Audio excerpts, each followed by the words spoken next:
The United States has nearly averted a partial government shutdown with a last-minute bipartisan deal. Republican House Speaker Kevin McCarthy rebunked hardliners in his party, making concessions that won over many Democrats.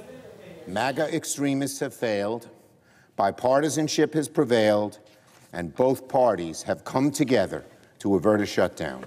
So I'm glad our colleagues in the House have taken action on a continuing resolution that keeps critical government functions going at their current rates of operation. President Joe Biden signed the temporary funding deal just minutes before the midnight deadline. It will keep the federal government operating for 45 days. Now, the agreement received overwhelming bipartisan support in both the House and the Senate. Freelance journalist Steve Futterman has more on how the deal came together.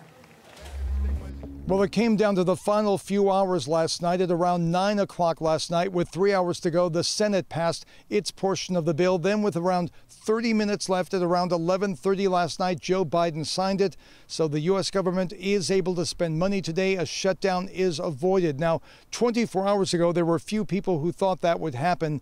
Kevin McCarthy, the Republican House Speaker, had said for days he would not allow a bill to go through that did not have significant spending cuts. But he realized that would not avoid the shutdown, and finally yesterday he gave in.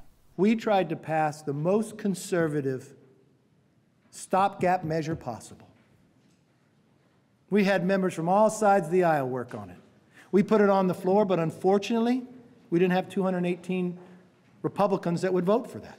Now, this bill does not include any aid for Ukraine, no money going to Ukraine. Now, that's a big problem for Democrats and many Republicans. The Senate Majority Leader, Democrat Chuck Schumer, said that, however, will be addressed in the weeks ahead. We will not stop fighting for more economic and security assistance for Ukraine. Majorities in both parties support Ukraine aid, and doing more is vital for America's security and for democracy around the world. Now, we do expect an up or down vote on Ukraine aid in the next few weeks, and it is likely to pass. Now, if this bill had not passed last night, this 45-day measure, basically no one who works for the government would be paid. That's around 3.5 million people, including 2 million people in the military. It also would have ended funding for lots of programs that help low-income families, food aid, education aid, health care aid. So these people are breathing a sigh of relief today. But we have to point out, this is only a 45-day stopgap measure. It will run out in mid-November, 6 weeks from now. And many people feel it's likely we will be on the ledge all over again, and this exact drama will play out once more.